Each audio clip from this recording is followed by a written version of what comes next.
하나님 말씀 우리 로마서 12장입니다. 로마서 12장 6절에서부터 13절 말씀 우리 함께 살펴보도록 하겠습니다. 신약 로마서 롬 256쪽이 255쪽 신약 255쪽 로마서 12장 6절에서부터 13절까지에 있는 말씀입니다.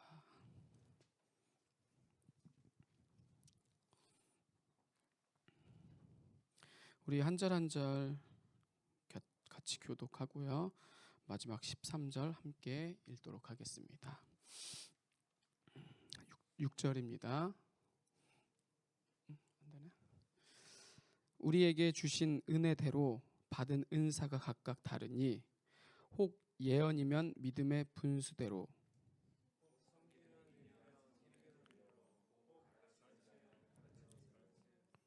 혹 위로하는 자면 위로하는 일로, 구제하는 자는 성실함으로, 다스리는 자는 부지런함으로, 긍휼을 베푸는 자는 즐거움으로 할 것이니라.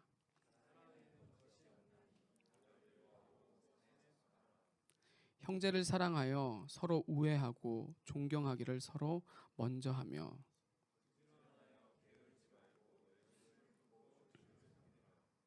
소망 중에 즐거워하며 환난 중에 참으며 기도에 항상 힘쓰며,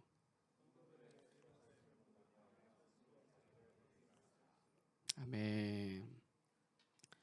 우리 옆 사람과 앞뒤 사람과 인사하도록 하겠습니다. 보고 싶었어요. 오구오구. 미안해요. 그렇게 하지 말고 그냥 보고 싶었어요라고 인사할게요. 예. 자, 예. 우리 은혜와 사랑 안에서 즐거움으로 하라. 은혜와 사랑 안에 즐거움으로 하라라는 말씀으로 로마서 12장 6절에서 13절 말씀 함께 은혜를 나누고자 합니다. 우리가 로마서를 함께 묵상하고 있지만 로마서를 했다가 중요한 건 아닌 것 같아요. 이 로마서가 복음 중에 복음이고 복음의 꽃이라고 한다는데 이 로마서를 우리들이 살펴보면서 정말 우리의 인생 가운데, 우리의 신앙 가운데 복음의 꽃길을 걷는 저와 여러분들의 삶이 되기를 주님의 이름으로 간절히 축복합니다. 자, 오늘 본문에 들어가기 전에 잠깐 이 로마서의 주 무대인 이 로마에 대해서 그때 당시에 로마에 대해서 잠깐 우리들이 좀 나눠보고 싶어요. 왜냐하면은 이 성경은 실제이기 때문에 이 역사를 빼놓고는 절대로 말할 수가 없거든요. 그래서 이 성경을 그때 당시의 상황을 좀 더 우리가 이해를 한다면은 이 성경이 얘기하는 의도를 좀 더 정확하게 파악할 수 있을 거라 생각합니다. 그때 당시 로마는요, 굉장히 정치적으로나 종교적으로 굉장히 이렇게 불안정하고 혼란스러웠어요. 당시 황제가 글라디오스, 세계사에서는 클라우디오스라는 그 황제인데요. 기원전 10년에 있었던 그런 사람입니다. 그때 로마의 분위기는요, 유대인들, 기독교인들을 추방하자는 의견이 굉장히 분분했어요.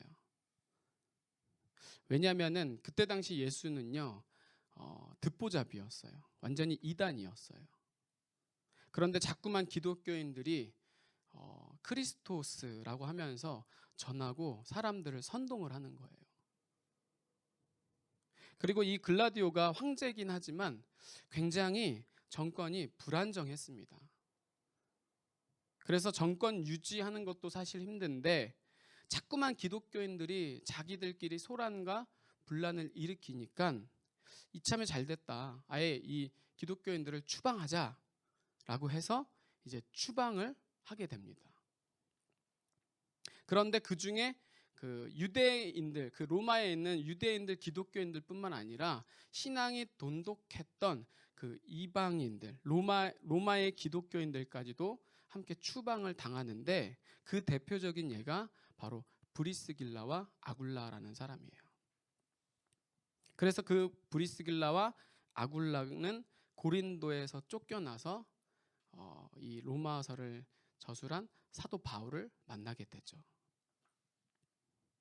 그리고 이 정권이 불안한 이 글라우디우스 황제는요, 결국에는 자기 부인이죠. 자기 부인에게 암살을 당하게 됩니다. 그리고 그 부인의 아들이 황제가 되는데 그 아들이 바로 우리가 잘 알고 있는 좀 사이코 같은 그 네로 황제죠. 이 네로가요, 처음에는요 굉장히 잘했어요. 기독교인들에게 유아 정책을 펴면서 이제 추방했던, 쫓겨났던 기독교인들을 다시 이제 로마로 끌어들이게 됩니다. 그런데 이게 갈등이 생기는 거예요. 왜냐하면 다시 그 유대 기독교인들이 돌아오니까 그 로마에 자리 잡고 있던 이방 기독교인들과 이제 분쟁이 일어나는 거예요. 쉽게 말해 그러는 거죠. 유대인들의 생각에는 우리가 이 로마 교회의 주인이었는데 그 로마 교회의 이방 기독교인들이 주도권을 잡으니까, 중심이 되니까 한마디로 용납이 안 되는 거예요. 그리고 네로는 점점 더 이제 사이코가 됩니다. 그래서 언제 자신의 왕위를 잃어버릴지에 대한 불안이 심해져서 정신분열에까지 이르게 되죠.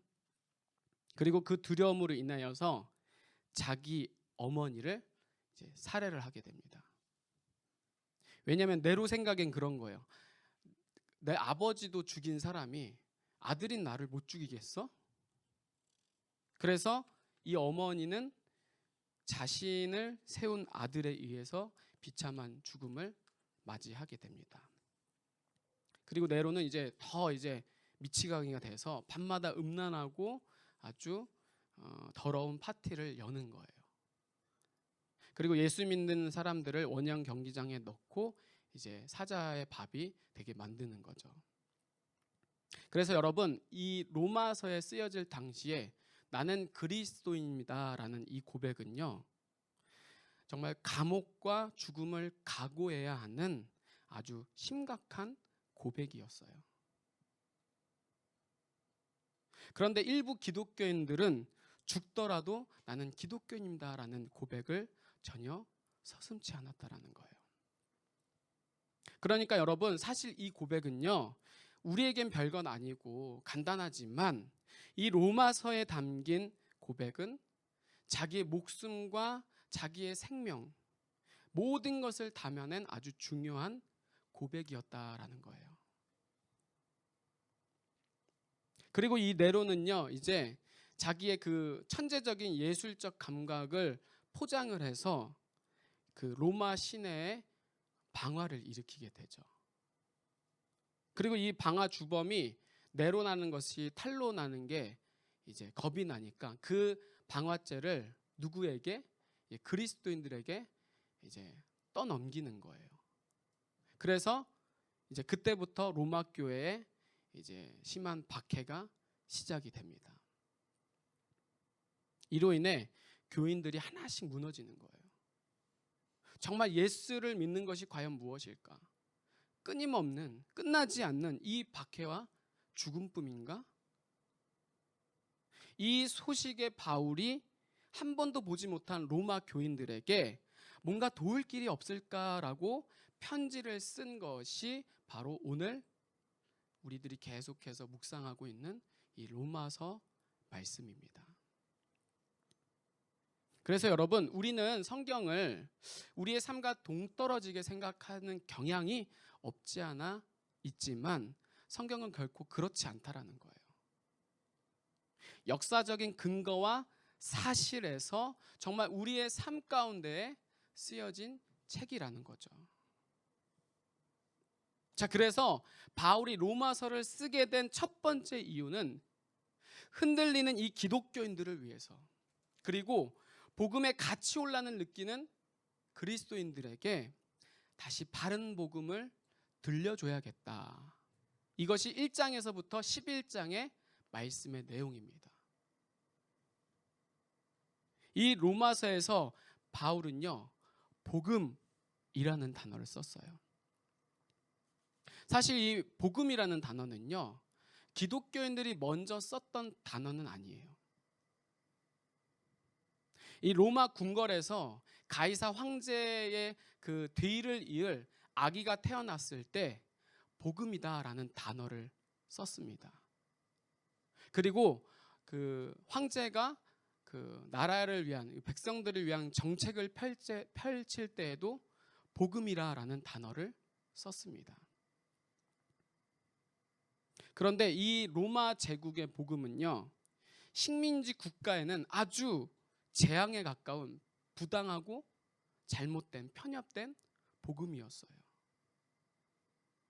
그래서 사도 바울은 로마서에 담고 싶었던 아주 중요한 정신이 뭐냐?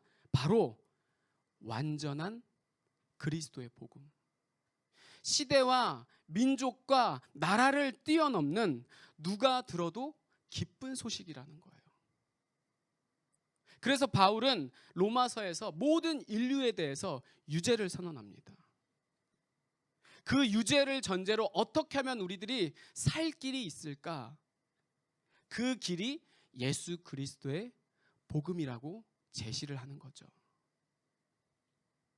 그래서 1장에서부터 11장까지 이 바울이 복음에 대해서 얘기를 합니다.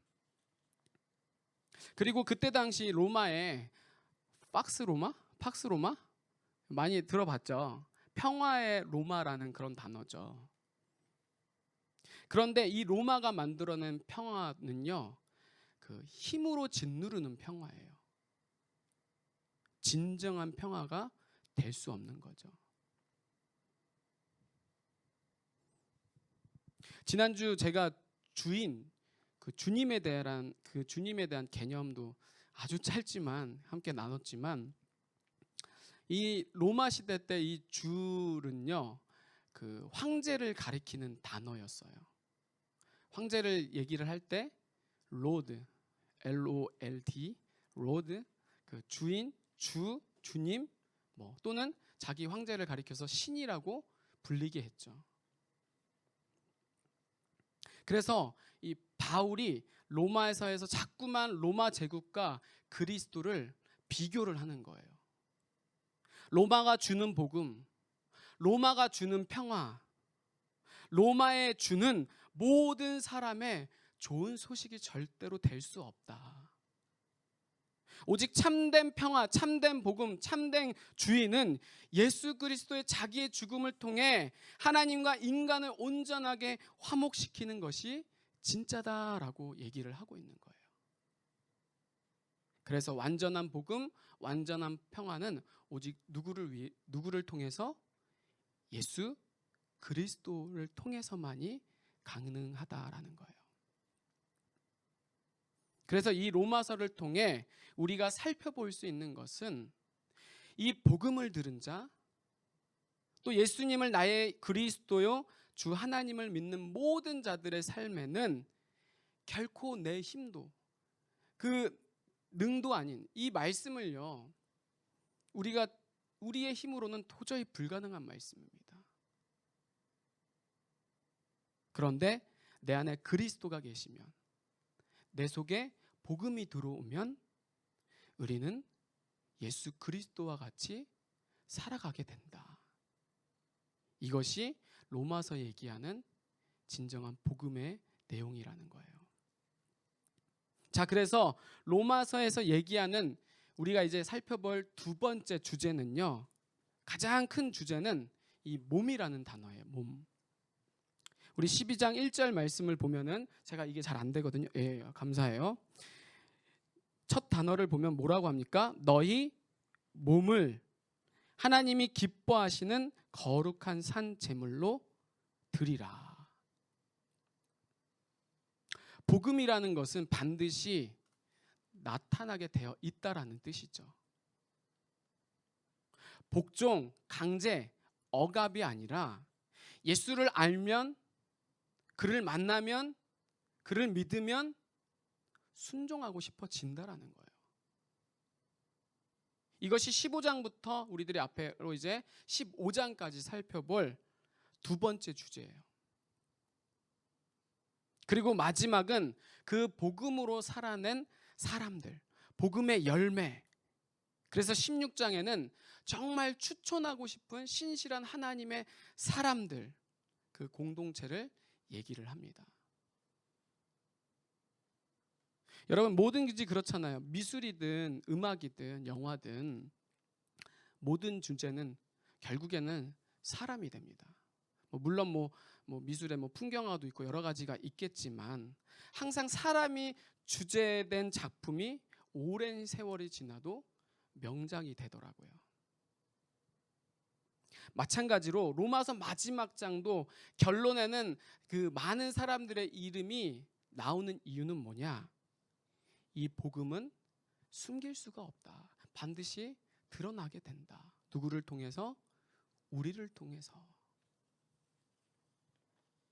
자, 그래서 저는 이번 이 로마서를 통해서 우리 청년 공동체가 복음으로 완전히 새롭게 태어나서 우리 한 명 한 명이 예수님의 새 생명으로 회복되어지고 열매 맺는 귀한 삶이 되기를 주님의 이름으로 축복합니다. 너무 힘들어요? 자, 그래서 이제 본론입니다. 오늘은 본문에서 우리들이 너무 길었나? 3가지로 키워드를 추각해서 말씀을 살펴볼 텐데요. 뭐냐고 하면은 그 은혜와 사랑 그리고 즐거움이라는 단어입니다. 우리 6절을 함께 볼까요? 6절을 보면은 우리에게 주신 은혜대로 받은 은사가 각각 다르니 8절에 즐거움으로 할 것이니라. 또 9절을 보면은요, 사랑에는 거짓이 없나니 12절에 소망 중에 즐거워하며 13절에 손 대접하기를 힘쓰며. 이 로마서 12장의 말씀을 보면은 우리들이 좀 어렵지만 12장의 주제를 정확히 좀 알아야 되는데 12장부터 우리들이 복음을 받은 그 몸으로 우리들이 살아내야 되는 그런 주제잖아요. 그래서 본문 1, 2절을 보면은요, 1, 2절의 주제는요, 하나님과의 관계에 대해서 얘기를 하고 있어요. 내가 하나님께 어떤 삶을 살아야 되는지. 우리가 이 세대를 본받는 것이 아니라 내 몸을 하나님께 드려서 하나님을 의지하여서 삶이 예배가 되고 예배가 삶이 돼야 된다라는 거죠. 그리고 3절에서부터 8절까지 한 주제를 얘기하는데 뭐냐? 교회의 관계에 대해서. 그러니까 교회 생활에 대해서 얘기를 하고 있는 거예요. 그리고 우리들이 마지막으로 9절에서 12절까지, 원래는 9절에서 21절까지 이웃의 관계에 대해서 얘기를 하는데 오늘은 이제 13절까지만, 그래서 본문이 2개예요. 이거 저는 원래 하나만 하는데 큐티를 따라가다 보니까 어쩔 수가 없어요. 오늘 본문 2가지를 놓고 주제를 놓고 우리들 함께 말씀을 살펴보기를 원하는데요. 첫 번째는 3절에서부터 8절까지 교회에 대해서 얘기하는데 한마디로 정의하자면 이거예요. 교회 안에서 우리는 내게 주신 하나님의 은혜로 즐거워해야 된다라는 거예요. 자, 구체적으로 요약하면 이렇습니다. 우리는 다 다르다라는 거예요. 우리의 믿음의 분량도 다르고요. 우리의 생각도 다르고 우리의 능력도 다 달라요. 그렇잖아요. 우리 옆 사람 얼굴 좀 볼까요? 똑같이 생긴 사람 있어요? 아니죠. 하나님의 걸작품들입니다. 아멘이십니까? 왜 인정하지 않은 눈치예요? 하나님의 걸작품들이거든. 우리의 그 생김새뿐만 아니라 성격도 다 달라요. 그래서 내가 잘하는 게 있으면 못하는 게 있고, 또 내가 못하는 걸 다른 사람이 잘할 수가 있는 거예요. 그래서 우리는 교회 안에서 신앙생활 할 때 다른 것 때문에 싫어하고, 쟤 꼴 보기 싫어, 쟤 마음에 안 들어, 그런 게 아니라 다르게 만드신 분이 누구십니까? 하나님이세요. 그래서 다름을 인정한다는 것은 곧 뭐냐? 하나님이 주신 은혜를 우리가 인정한다라는 거죠. 성경에 예를 들면은요, 마리아와 마르다 있어요. 마르다는 쉽게 말해서 일 중심이라고 얘기를 하고, 마리아는 관계 중심이라고 얘기를 하죠. 여러분, 교회 안에서 일 중심의 사람 꼭 필요합니다. 그래야 교회 일이 돌아가죠. 일을 할 수가 있죠. 그러나 여러분, 일 중심의 사람만 있다고 한다면은 굉장히 힘들 거예요. 굉장히 어려울 거예요. 그래서 교회 안에는 관계 중심의 사람도 반드시 꼭 필요합니다. 이거는 뭐가 낫고 틀리다의 개념이 아닌 거예요. 일 중심과 관계 중심은 하나님이 각 그 사람의 특성에 맞게, 성질에 맞게 주신 하나님의 은사, 은혜라는 거죠. 이걸 하나님의 은혜 가운데서 우리가 인정하고 서로를 높이고 서로를 존중하고, 그래서 우리는 주의 일을 주님이 주시는 기쁨과 즐거움으로 모든 것을 감당해 내게 된다라는 거예요. 이게 진정한 교회고, 이게 주님이 원하시는 진정한 공동체라는 겁니다. 그런데 왜 맨날 그렇게 강단에서는 죽도록 일한 마르다만 혼을 낼까요? 일 중심이 잘못됐다라는 게 아니에요. 나는 일하는데 너는 뭐 하냐? 마르다는요, 그 마음 가운데에 기쁨이 없이 교회 일을 했어요.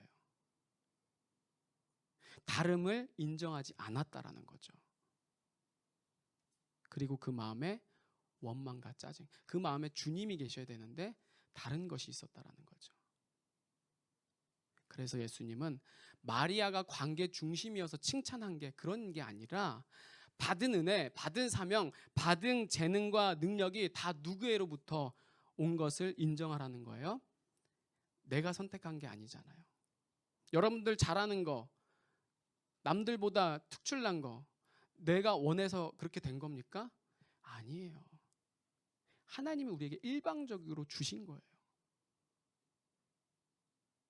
그래서 하나님이 하셨으니까 다 그게 하나님의 은혜를 우리들이 인정하면서, 다른 게 틀렸다가 아니라, 그래서 비판하고 서로 싸우는 게 아니라 상호 보완적으로 격려하면서 위로하면서 더불어 함께 하는 게 누구의 그 뜻이다? 하나님의 뜻이다. 우리가 다 주님의 피로 한 형제요 한 자매가 되었잖아요. 여러분, 톱니바퀴 보면 어때요? 같게만 하면은요 돌아갈 수가 없죠. 하나는 들어가고 하나는 나와 있어야 되죠. 다르니까 잘 돌아가게 되는 거예요. 마찬가지로 하나님의 하나의 공동체는 서로의 다름을 인정하고 존중할 때 진정한 주님 안에서 하나가 될 수 있다라는 것입니다. 자, 저는요 우리 청년부가 이런 공동체가 되기를 주님의 이름으로 간절히 축복합니다. 어느 누가 오면은 이 공동체에 참 개성도 강하고 색깔도 되게 특이한데 근데 뭔가 매력이 있어. 그 안에 기쁨과 즐거움이 있는 거죠. 왜? 서로가 다르지만 인정하고 존중하고 격려하고 세워주니까. 저는 이렇게 주님 안에서 우리의 생각과 우리의 마음으로는 하나가 될 수 없죠. 주님이니까 주님 안에서 한 마음 한 뜻으로 즐거움과 기쁨이 가득 넘쳐나는 귀한 공동체 되길 바랍니다. 두 번째로 이웃의 관계입니다. 오늘 두 주제지만 여러분들이 긴 거 싫어하는 거 너무나도 잘 아니까 짧게 끝낼게요. 자, 왜 이렇게 안 넘어가냐 근데. 자, 9절에서부터 21절까지만, 오늘 우리는 13절까지만 보죠.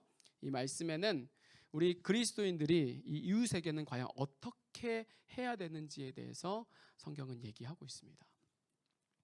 흔히들 우리들 이런 얘기 많이 하죠. 사람은 신뢰할 만한 존재가 아니라 뭘 해야 된다? 사랑해야 해야 하는 존재다라는 말 많이 합니다. 이거는 목사도 마찬가지인 것 같고, 요즘엔 하도 세상이 심해서 뭐 친척, 그럼 뭐 가족도 마찬가지인 것 같아요. 뭐 극단적인 얘기겠지만 이렇게 뭐 목사를 믿지 말라, 뭐 가족도 믿어서는 안 된다, 그런 부정적인 편협한 얘기를 제가 하려는 게 아니라, 모든 사람들은 어때요? 불완전하니까, 완전하지가 않으니까 다 우리는 하나님 안에서 사랑받아야 될 국률한 존재라는 거죠. 그렇잖아요. 우리들이 세상에서 삶을 살 때에 별의별 일들을 다 겪습니다. 그래서 우리의 마음이 많이 찢기고 모나고 가시도 생겨나죠. 그래서 이렇게 불안하고 불완전한 사람을 믿는 것 자체가 우리가 어리석음에 빠지는 거예요. 모든 사람들에게는요, 믿어주는 게 아니라 사랑을 해줘야 되는 거예요. 사랑할 때 사람이 변하게 되기 때문이죠. 그래서 우리의 믿음의 대상은 오직 예수 그리스도께 둬야 되고, 그 예수 그리스도를 주님이라고 고백하는 우리는 예수 그리스도의 사랑으로 회복돼서, 그 받은 사랑을 우리들이 어떻게 해야 합니까? 나만 받으면 결코 끝나는 게 아니에요. 주신 분의 이유가 있어요. 넘치도록, 부족하게 주시는 분이 결코 아니에요. 넘치도록 내 안에서 넘치는 그 사랑으로 사람을 사랑하라는 거죠. 사람을 사랑해서 살리고 회복시키라는 거예요. 예수 그리스도가 이 땅에서 하셨던 그 일을 우리를 통하여서 주님이 보길 원하신다라는 거예요. 그래서 그 서로 사랑할 때 우리가 어떻게 됩니까? 찬양 있잖아요. 세상은 주보내, 서로 사랑할 때 주님을 보게 되는 거예요. 사랑 자체이신 그 예수 그리스도 안에서 우리들이 진정으로 주님을 바라봄으로 주님과 함께 동행하는 삶을 살아갈 수 있다는 거예요. 여러분, 우리가 주님이 보이면 주님의 뜻대로 살 수 있습니다. 주님 뜻대로 더 사랑하고 끝까지 사랑하고 완전히 사랑할 수 있다는 거예요. 그래서 그런 자들에게 주시는 하나님의 능력, 하나님의 축복이 뭐냐? 12절에 보면은 이렇게 얘기합니다. 소망 중에는, 이 소망 중에라는 얘기는요, 예수 그리스도 안에라는 말과 똑같은 말이에요. 우리가 소망 대신 예수 그리스도 안에서 우리는 무엇을 경험할 수 있다? 즐거움을 경험할 수 있다라는 거예요. 여러분, 우리는 그러죠. 기뻐할 일이 없는데, 요즘에 죽을 일밖에 없는데 어떻게 기뻐해요? 경제도 안 좋고 취업도 어렵고. 기뻐할 일 좀 주세요. 기뻐할 수 있도록 상황을 바꿔주세요. 우리는 상황이 바뀌면, 내가 뭘 가지고 얻게 되면은 즐거워진다라고 착각을 하죠. 그런데 여러분, 아니에요. 그건 거짓이고 가짜예요. 우리가 기쁨의 근원 되신 주님 안에 있으면 우리의 삶에는 반드시 뭐가 없어도 주님 안에서 우리들이 진정으로 기뻐할 수 있다는 거예요. 바울이 그랬잖아요. 바울이 어떻게 감옥 가운 안에 있는데 감옥 밖에 있는 사람들을 향해서 감사하라, 기뻐하라라고 얘기합니다. 여러분, 말이 안 되지 않습니까? 상식 밖의 이야기예요. 아니, 감옥에 밖으로 나와서 나를 하나님이 구출해 주셨습니다. 감옥에서 나오게 해 주셨습니까? 그러니까 그 주님을 기뻐합시다 라고 하면은 어느 정도 우리들이 이해를 할 수 있죠. 수긍이 가죠. 그런데 바울이요, 지금 감옥에 자기는 갇혀 있는데 오히려 그 감옥 밖에 있는 자유로운 사람들에게 기뻐하라라고 얘기를 한다라는 거예요. 어떻게 그럴 수 있습니까? 사랑 안에 있으면, 소망 안에 있으면. 즉 무슨 말이냐? 예수 그리스도 안에 있으면 정말 우리 속에 넘치는 즐거움으로 우리는 어디서든지 하나님이 주시는 기쁨 안에서 우리들이 즐거워하고 자유할 수 있다라는 거예요. 13절에 손 대접하기를 힘쓰라 라는 말도 저는 똑같이 받아들여졌어요. 보세요, 여러분. 우리의 마음이 평화로워요. 우리의 마음이 여유가 있어요. 그러면은 여러분, 남을 도울 수 있는 사람은요, 돈이 많은 사람이 결코 아니에요. 마음이 부자가 남을 도울 수가 있는 거예요. 즉 주님의 사랑으로 마음이 평화롭고 여유가 있으면 부한 사람은 반드시 다른 사람에게 나눠주게 되어 있다라는 거죠. 어떻게? 그 넘치는 기쁨으로, 넘치는 즐거움으로. 그래서 오늘 말씀의 주제는 딱 두 가지입니다. 교회 안에서 우리가 받은 은혜대로, 그리고 사람들과의 관계에서는 우리가 받은 사랑으로. 그렇지만 이 말씀의 공통된 결론은 뭐예요? 즐거움으로 하라. 기쁨으로 하라. 누구를 믿으면? 예수 그리스도를 믿으면. 누구 안에 있으면? 예수 그리스도 안에 있으면. 그래서 교회에서든지 이웃과의 관계든지 우리들이 인정해야 될 부분은 바로 이거라는 거예요. 뭐냐? 하나님 안에서 다름을 인정하라라는 거죠.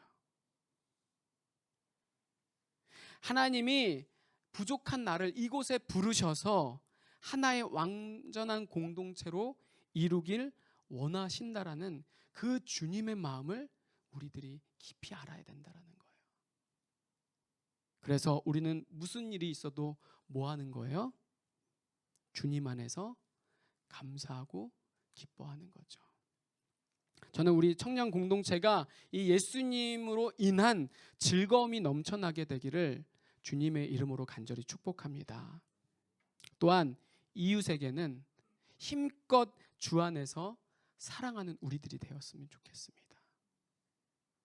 우리의 힘으로는 도저히 안 되니까 주님의 사랑을 자꾸만 예배 가운데 구하는 거죠. 그래서 여러분 9절에 보면은 그렇습니다. 사랑에는 거짓이 없다라고 얘기합니다.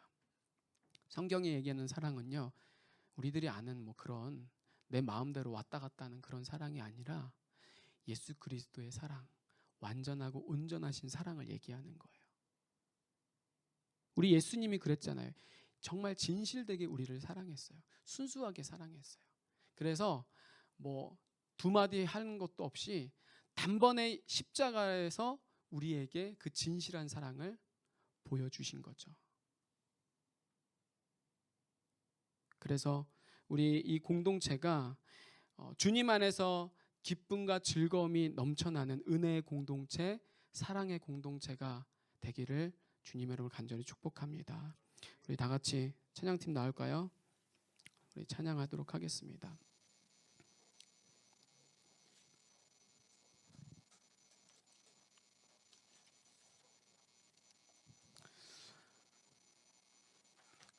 말씀을 전하는 사람도 이 말씀이 좀 쉬워야지 나도 좀 전하기가 수월할 텐데, 여러분들도 듣기가 수월할 텐데, 로마서 굉장히 제가 좋아하는 말씀이거든요. 근데 좀 아직은 제가 좀 부족하다고 많이 느껴서 나중에 해야 되지 생각했는데 제 뜻대로 되지 않고 이 큐티집에서 그렇게 나오기 때문에 제가 최대한 묵상하면서 말씀을 전하지만, 우리들이 어렵더라도 이 어려운 말씀을 조금 생각하면서 또한 우리 말씀을 들을 때에 우리의 귀와 우리의 마음으로는 힘들겠지만 우리의 영혼은 다 듣고 있습니다. 우리의 영혼 가운데에는 그 다 토대가 돼서 우리들이 성장할 수 있을 줄 믿습니다. 그래서 여러분들 조금만 힘들고 어렵겠지만 좀 믿음으로 우리들이 이 말씀 들었으면 좋겠습니다.